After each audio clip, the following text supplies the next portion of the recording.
All right, well, let's dive into something that we've seen across the weekend, sin bins and send-offs. We've actually seen this is the first time since 2021 that two players were sent off in back-to-back games. We do have just some breaking news quickly. Tom Burgess, that is, has received his ban from the Match Review Committee. He's facing 3 matches out for his incident last night, a careless tackle. It was his third and subsequent offence. But we'll speak about that one in a second. Just in terms of some of the ones that we did see, Nathan Brown for the Roosters sent off in this. Did we think that that was worthy of a send-off, or was it an overreaction? Overreaction.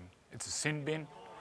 The whiplash made it look worse than what it is. And the terminology from the referee was he came out of the line with intent. Well, you do that every tackle. So, yeah, for me, sin bin, sufficient. If that. No, I think we're going a little bit over the top with the penalty. That could have just been a penalty. Didn't hit him in the head. Hit him. I thought Mo Fodawaker's one was a sin bin. I didn't think it was a send-off, but yeah, fair enough. There was direct contact with the head. Here it is here. There's no intent with that either, but you know the first point of contact from Fodawaker was on the jaw of Kluckster, which is I feel that's a sin bin. I don't feel that is an intentional act that deserves a send-off. He springs up and plays the ball in 2 seconds. What happens? Nothing. Not even a penalty. Freddie, did you think that these deserve to be send-offs? Well, if you're looking into the past, I don't think they were. Without a doubt, I think... well, why does it change? A few of them were very unlucky. I think because of science. We're learning more about the head and more about concussions. They all, apart from Ben Trebojevic, they're all concussed. But, mate, that starts at the start of the year. No. Well, they're doing it now. Like, you know, whether it's... I'm with you. You can't change it. Well, they changed the corner post rule mid-year. You know, a rule that's been since 1908. I just feel like, you know, to move with time, it's strange to do it in the middle of the year, but they have. And people coming out of the line and trying to inspire their team just need to be more careful. But, I totally agree. But if they are changing it midway through the year, should they not be telling clubs that they are going to be changing down? Well, Graham Annesley, NRL's head of football, he said that there were no instructions to referees to crack down on this weekend. You know, it's tough on the players, but you know, everyone will learn a lesson this week.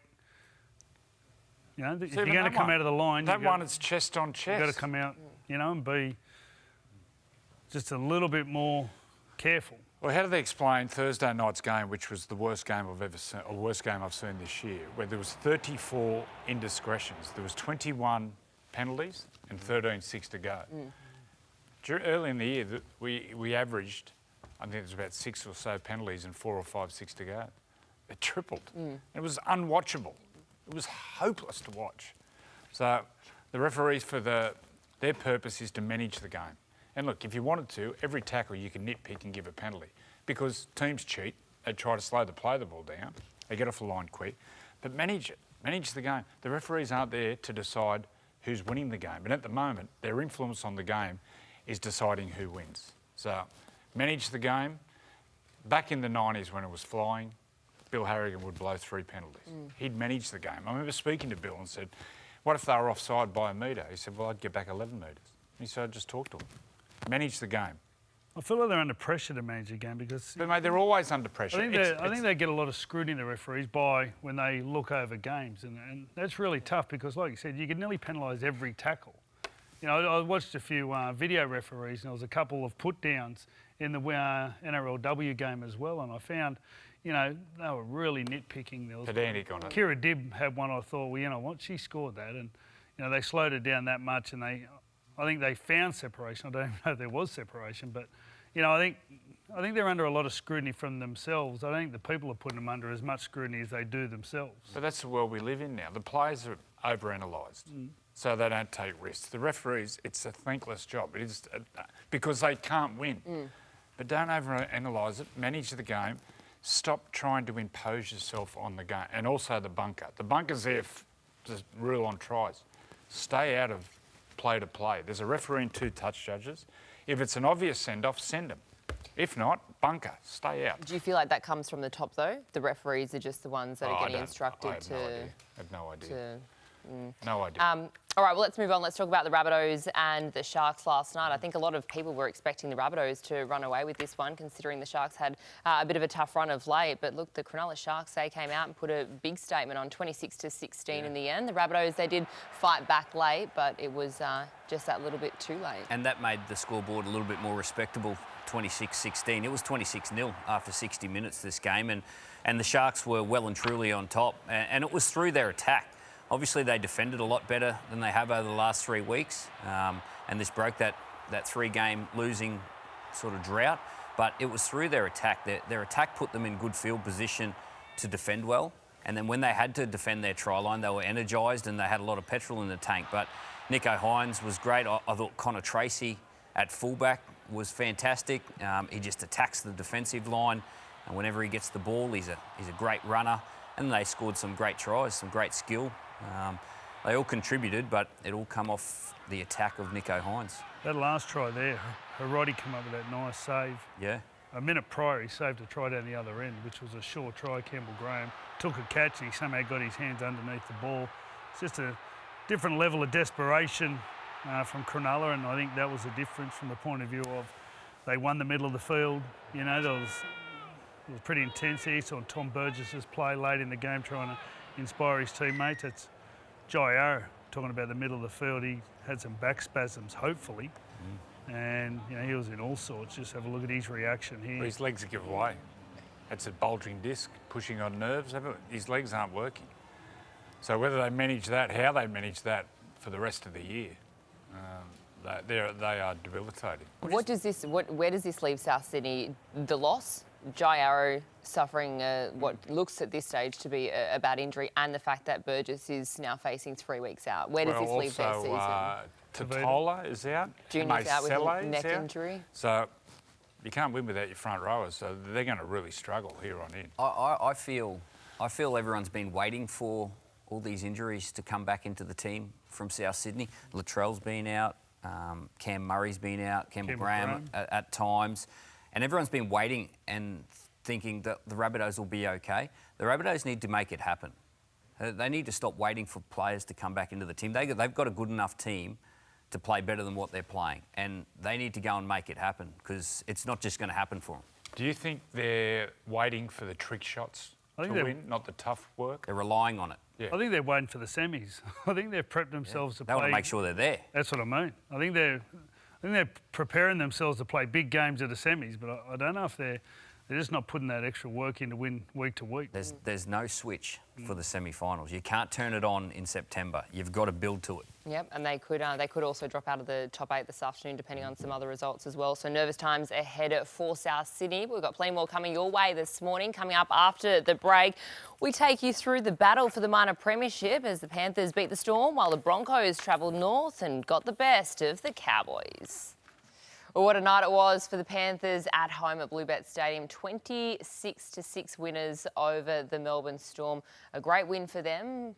Looking at their performance on Friday night, can anyone beat them in the competition at the moment? Well, I don't know if they can beat them there.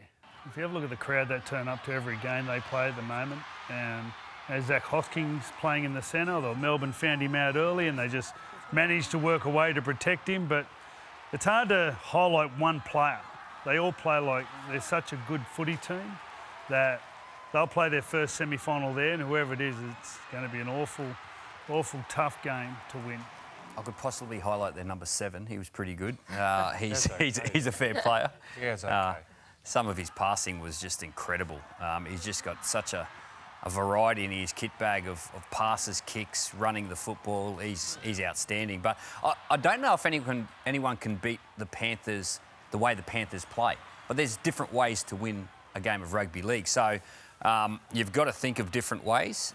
If you want to go toe-to-toe with the Panthers, they're probably the best in the competition at suffocating teams. I call them the boa constrictor of the NRL because they'll just stay in the fight for longer periods than any other team in the competition. I thought they're front rowers, and it was a great coaching display by Ivan Cleary to actually separate Moses Leota and Fisher Harris. Moses Leota went back to the bench with no Spencer Leniu, and when he came on the field, he really changed the dynamic of the game. So some great coaching there as well. Everyone's beatable. Go over the history of the game. Manly in the mid-90s looked unbeatable.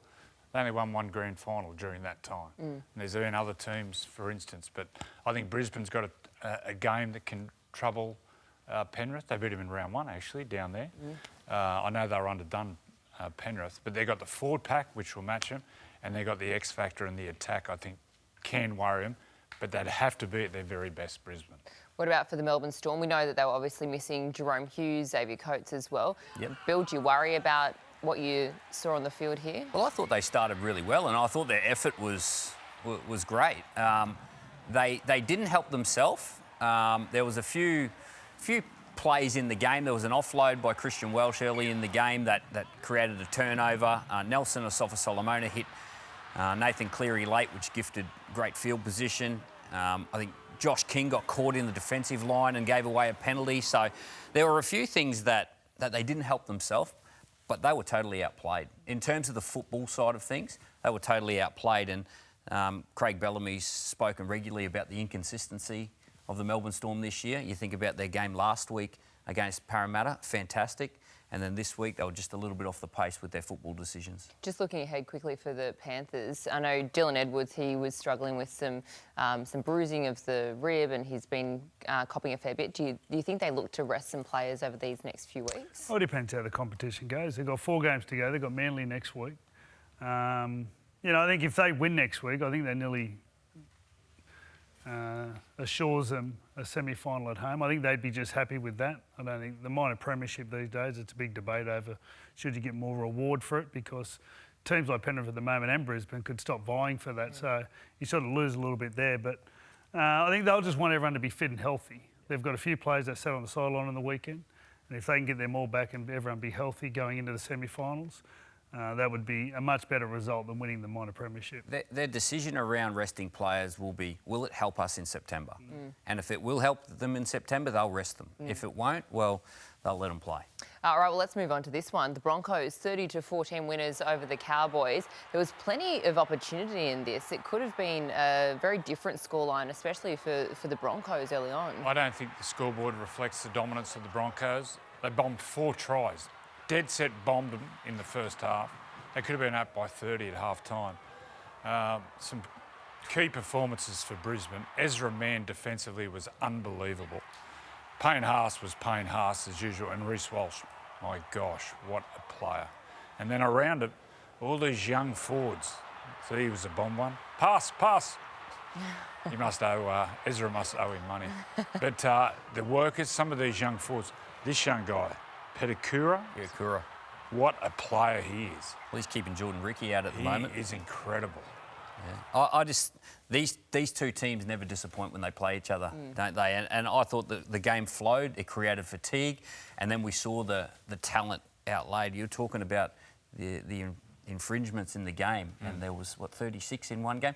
There was 12 in this game. There was 12 infringements. The game flowed. The game flowed, created fatigue in the game, and then the players just took over. And they're a team, the Broncos. What about your State of Origin man, Pat Carrigan? Broke his try-scoring drought last week and... 2 in 2 weeks. 2 in 2 weeks. Yeah, big Paddy. He was actually moved back to the middle of the field, and that's where he scored his try, but spent a little bit of time on the right edge as well. But they're playing with so much confidence. Young Reece he's the spark in the team. He just has so much speed out the back of the block plays on the edge and just creates so much indecision in the defensive line. So if they can keep this team together and they can play their best football in September. I want to give a rap to Jock Madden. I've been watching him his whole career. For me, he's a halfback who lacks confidence, which isn't a good thing for a halfback. But I thought he looked really comfortable out there, and there was a piece of play where he chip kicked for himself close to the line, and the ball went dead. I went, oh, here we go. He's going to go back into his shell. But he didn't. From there, he actually thrived and kicked on. So well done to Jock. Hopefully with this, he gets that confidence to really kick on, because he's an out-and-out NRL halfback. The other guy that's had a lot of question marks over his position in the team is Billy Walters. I think Billy Walters has been fantastic. He's created a nice little craft out of dummy half, and he's a fantastic defender in the middle. Tyson Smoothie comes on and relieves him of a bit of fatigue, but he's doing a wonderful job at number 9, Billy. And to think they did that as well without Adam Reynolds on the field, so great work for the Broncos. Coming up next, we're going to be looking at the Warriors as they charge towards finals footy. We'll be back in just a moment. Well, this week's Men's Shake Gutsiest Player of the Week award goes to the Warriors. Sean Johnson, he's in career best form. Can he take that into finals footy in September? We'll be discussing that in just a second. But first off, let's talk about the Knights and the Dolphins. That game over in Perth, 30-28, the final result. Fifth straight win for the Newcastle Knights, and it was a bit of a roller coaster ride, wasn't it, Joey? Or wasn't it what? I think they went there expecting to win, and early on it looked like it. A bit of a turning point. Lachlan Fitzgibbon got sin bin, which he got away with no charge for an accidental hip drop. But full credit to the Dolphins, in particular, my man, Jermaine Osako, got 3 tries in a half of footy. But this was when they were down to 12 men. They scored 2 tries down this side. And a Wayne Bennett coach team doesn't beat himself. They were courageous, really courageous, the Dolphins. So where the Knights sit at the moment on the ladder, in 7th spot, where do you see their season going from here?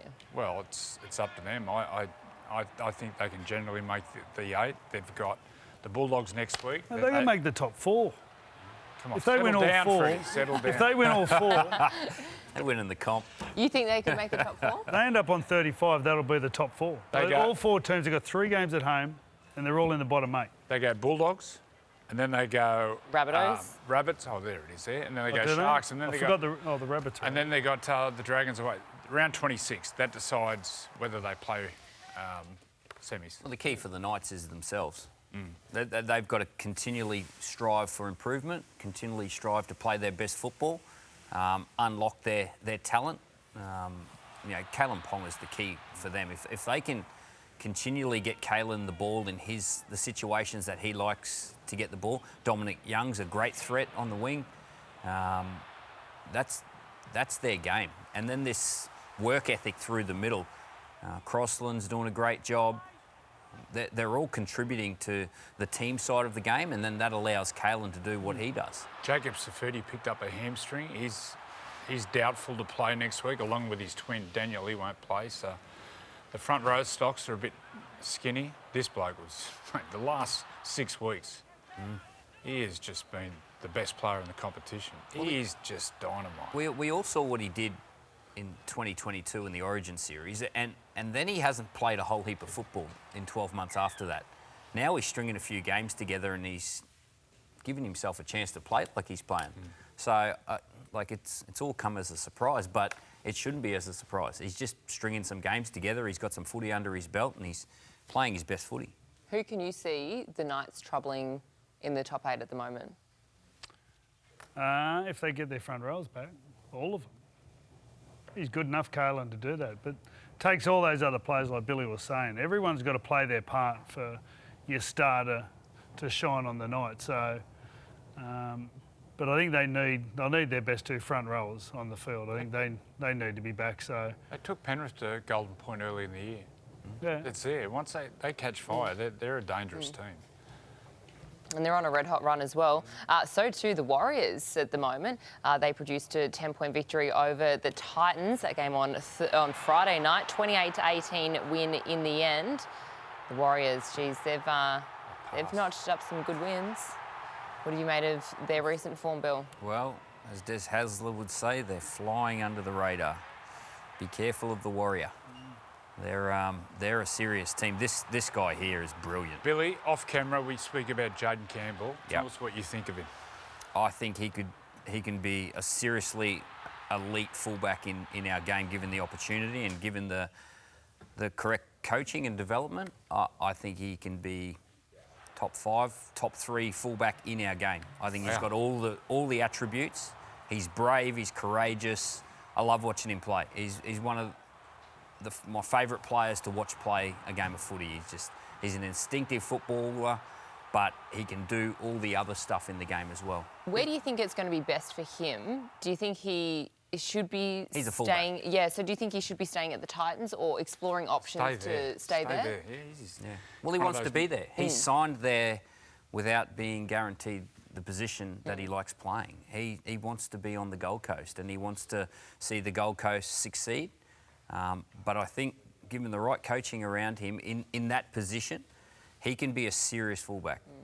Well, it is likely that he might be there for a little bit because AJ Brimson obviously was a late withdrawal from that game, and it's actually oblique muscle tear for him, so they're not sure how long he'll be out for. So having these next few weeks of Jayden Campbell playing at fullback, how much does that develop his game even further? Well, I think even with AJ Brimson in the team leading into the warm-up, he was going to play in the centres and Campbell was at fullback. So, look, he's a great replacement for AJ and they've got a luxury there. But, yeah, I think the finals are out of reach now. I think if they won that game, it would have kept them in contention. But he gets a great opportunity to play that position, his preferred position, over the next 4 games. He would make a good centre, AJ Brimson. I think 5'8". He's a hard tackle. 5'8's his spot. He's a really hard tackle. You get him one-on-one with anyone. AJ Brimson, he can be on both sides. He's not sort of tall, so there's less to grab.